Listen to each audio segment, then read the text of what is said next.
Here we've got Motorola Moto Z, and let me show you how to change language on the following device.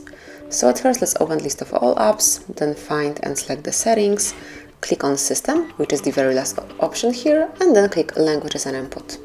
Now just tap on Languages, and here by selecting Add a Language, you can come along with the whole list of languages, all the possible options, and just pick the one that you would like to have, that you would like to set, and let me choose for example Portuguese. Now just select the region, I will pick the Brazil, and just swipe it up to the first place to make it a default language. And as you can see, right after that, once Portuguese is at first place, the whole device is in Portuguese. It has become a default language of your device.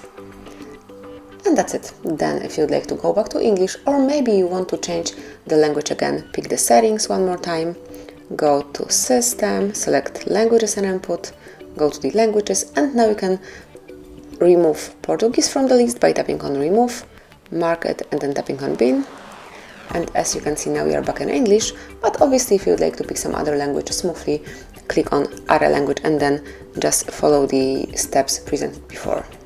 So this is it, that would be all. Thank you for watching, please subscribe our channel and leave the thumbs up.